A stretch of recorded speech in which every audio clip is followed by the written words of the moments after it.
2017 eu fui treinador da categoria Sub-20 do União de Futsal. Em 2018 eu também fui convidado para fazer parte aí da comissão técnica do Inter de Santa Maria. Tive uma experiência como treinador profissional também na Copinha também em 2018, mas a minha função lá mesmo é auxiliar técnico, desde 18, 19, 20, 21 e agora para 2022 também a gente vai como auxiliar técnico da casa. Paralelo ao meu desenvolvimento prático, eu também fui me especializando na parte teórica, então eu sou formado como bacharel em Educação Física em 2008, fiz 2 pós-graduação, uma a nível de especialização e outra a nível de mestrado ali na Federal de Santa Maria. Os dois trabalhos foram voltados pro futsal, não para futebol, mas foi para a parte do treinamento, né, que algumas questões elas se assemelham muito, principalmente na parte da organização dos treinos. Cada esporte tem uma particularidade, mas o grosso do planejamento ele se enquadra quase sempre em todos os esportes competitivos. Então acho que os guris até falaram muito bem, né? Eu trouxe um videozinho aqui, acho que nem vou passar o vídeo, depois eu posso estar encaminhando aí para o André o vídeo para ele repassar. É uma fala do atual treinador do Manchester United, o Ralf Rangnick, que ele fala um pouco sobre a questão da gente construir a nossa verdade. Existem vários tipos de futebol. O Humberto pode acreditar num modo de ganhar, o Vermelho em outro, o Miguel em outro, e a gente tem que ser fiel a esses valores para tentar trabalhar em cima disso que a gente acredita.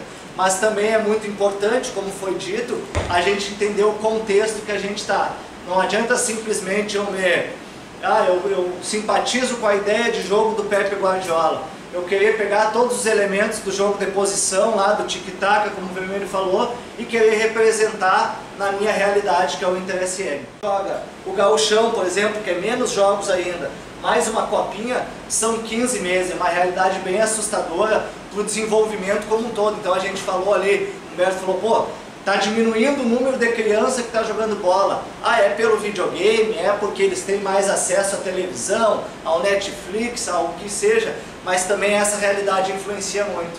Sabe, eu acho que a mãe do Miguel foi muito bem com ele, quando travou o Miguel em alguns momentos, não vai. Imagina o Miguel nessa realidade, jogando 16 jogos por ano, né? Jogando 3 meses, ganhando R$1.000 por mês.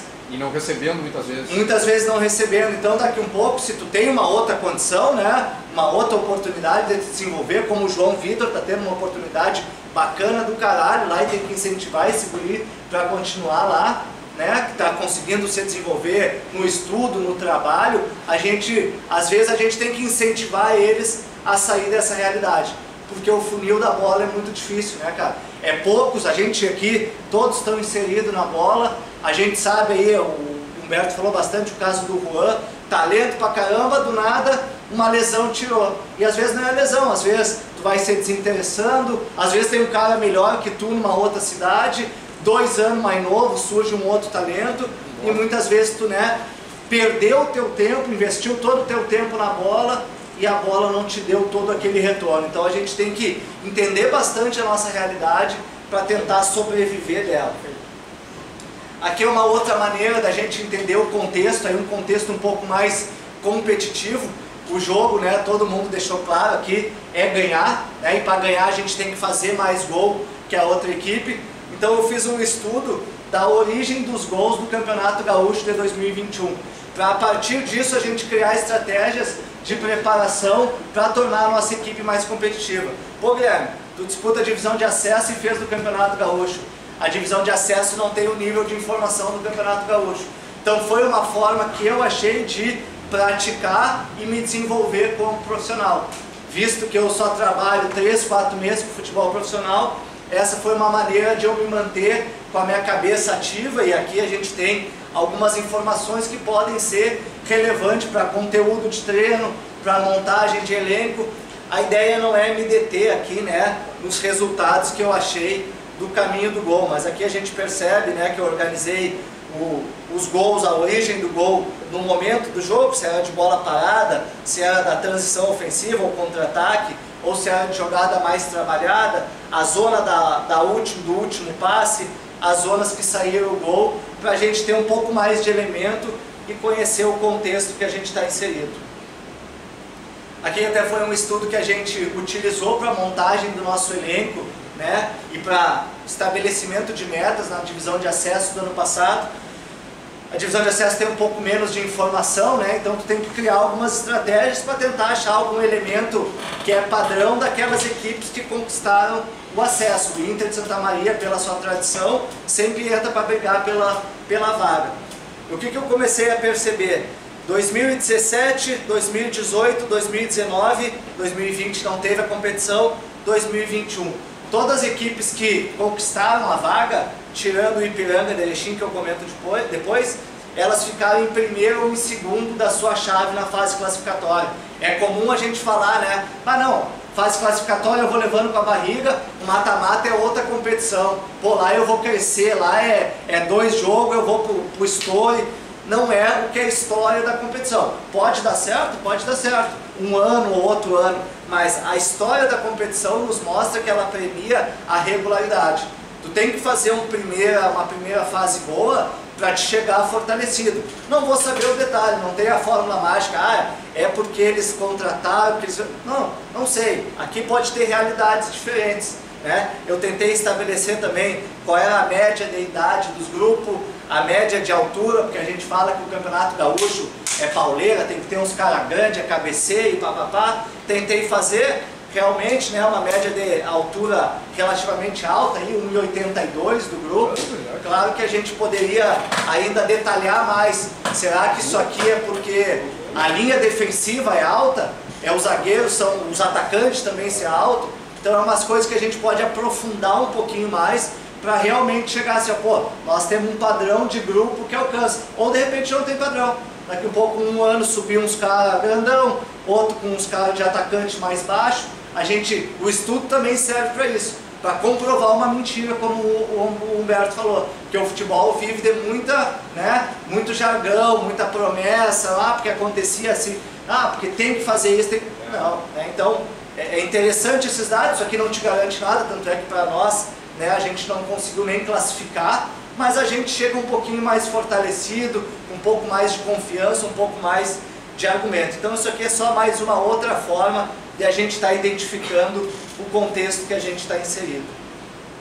Depois que a gente identifica o contexto, a gente começa a planejar a nossa temporada. Por isso que eu coloco que é da prática para a teoria.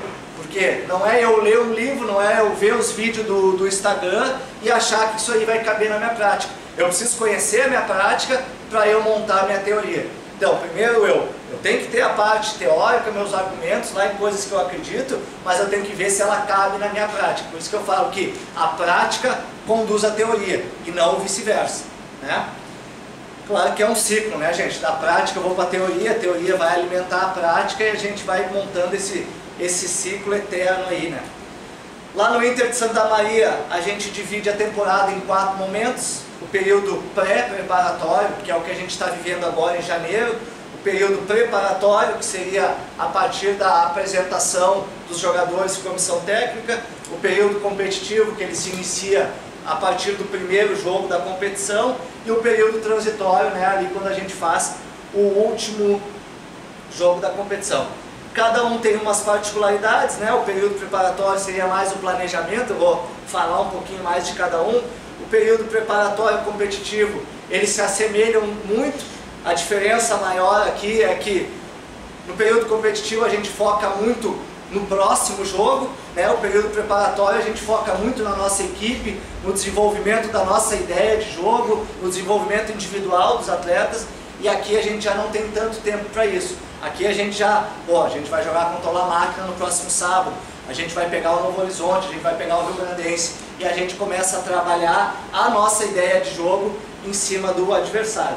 E o período transitório seria, né, o fechamento da competição, a avaliação de forma geral de todo o andamento do projeto. Então o período preparatório, ele inicia para mim, né, depois de definir a comissão técnica principalmente, né, porque a comissão técnica vai direcionar muito mais a ideia de jogo. Poucas equipes têm, como o Miguel mostrou, um documento orientador, né, de dizer, não, O Riograndense ele joga dessa maneira. O Riograndense vai jogar só de contra-ataque. Então quem tem que vir vai se adaptar a essa ideia. Normalmente no Brasil não tem isso, né? A gente vê aí, sai o Renato Gaúcho, entra o Mancini, depois sai o Mancini, vem o Celso Rotti, ideias completamente de futebol. Isso mostra que o clube não tem uma identidade futebolística, ele vai se moldar conforme o treinador. É a cultura brasileira, a gente sabe disso, então a gente também se molda a esse contexto. Então, identificando o treinador, a gente identifica primeiro, né, a folha salarial, através dos patrocínios, se vai ter apoio municipal, enfim, captação de recursos aí de diversas maneiras. Definida a folha salarial, a gente começa a montar lá o quebra-cabeça do elenco. Uma coisa é montar um elenco com 50 ou com 100 mil reais. E mesmo 100 mil reais eu posso montar de diferentes maneiras. Eu posso pegar os 100 mil reais e gastar nos meus 10 jogadores de linha titular. Pô, eu vou apostar nos melhores cavalos que eu tenho aqui nos 10. Os outros eu faço de qualquer jeito. Ou eu vou montar um grupo de 25 atletas, dividindo parelhinho o dinheiro para todo mundo. Aí são estratégias que cada equipe pode usar. O estabelecimento de metas, importante, né? Então cada clube tem que estabelecer a meta real para o seu contexto. Temos uma meta a longo prazo ou a final de temporada, por exemplo, a do Inter, subir, conquistar a vaga ao acesso. Como que a gente vai criar esse caminho? Metas a médio e curto prazo. Se a gente identificou que os clubes que sobem são os que classificam em primeiro e segundo, nós temos que achar um caminho para classificar em primeiro e segundo. Quantos pontos o clube faz primeiro e segundo? Eles têm em média de 25 a 32 pontos. Como que eu vou conseguir distribuir esses 25 a 32 pontos na minha fase classificatória?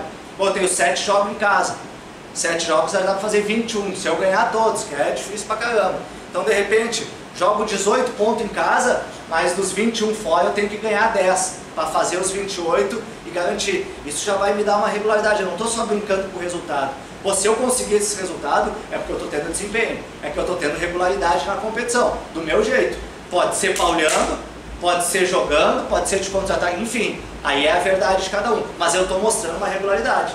Aí eu estou me aproximando lá do meu objetivo da divisão de acesso. É feito então essa projeção jogo a jogo, de ponto? É feito a primeira geral, né, Humberto? Depois eu entro na questão da logística da competição. A gente estabeleceu que a gente queria fazer de 25 a 32 pontos, que era o que a média dos pontos conquistados de 17 até 20, 17, 18 e 19, né? 20 não teve, dos clubes que ficaram em primeiro e segundo. Então a gente estabeleceu que a gente precisava fazer 28 pontos. Vamos lá ver agora, dentro da logística da competição, onde é que a gente vai tentar fazer esses pontos. Estabelecendo que em casa nós tínhamos que ser forte. É como todo mundo estabelece, na verdade, né? Eu não estou contando nenhuma novidade para vocês aqui, né, gente? Muito perto em casa, né?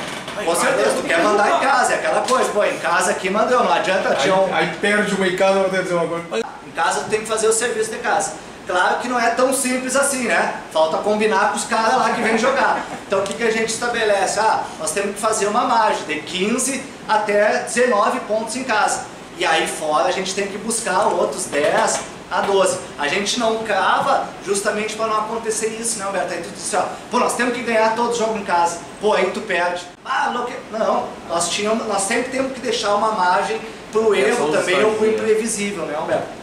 Estabelecidas essas metas, a gente começa, né, em reuniões mais técnicas, a logística de treino, estruturação dos treinos e a logística da competição. Aí dentro da logística da competição, regulamento, a gente vai ver o calendário. Aí a gente começa, Humberto, por exemplo, a gente vai jogar em casa o primeiro contra o São Gabriel. 3 pontos, caixão, temos que ganhar, iniciar a estreia em casa.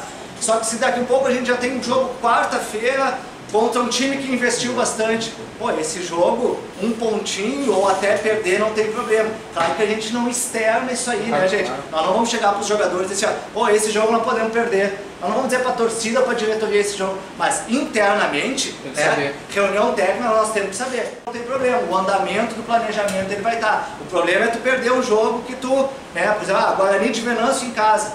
Pô, esse nós tínhamos que ganhar, empatamos, porra, aí é uma merda. Aí tu vai ter que refazer o planejamento. Esse planejamento não é nada disso aqui, ele é uma coisa engessada, né, gente? Ao longo da competição ela vai nos dando caminho e a gente vai refazendo isso aqui e alterando conforme a necessidade, perfeito.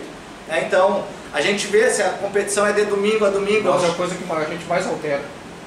Esse jogo em casa é a coisa que a gente mais altera aqui. É? Ah, é. Porque, não, e tem, né, Humberto? Porque assim, tu pode pensar, jogo domingo a domingo, tu monta uma estratégia. Jogo domingo e quarta, tu já pensa uma outra estratégia. Então, é importante a gente já ter um planejamento geral, porque depois que começa a competição, a demanda de serviço é muito grande. Então, se tu não tem já essas questões mais estruturadas, tu começa a acumular serviço e muitas vezes tu não dá conta de tudo, né?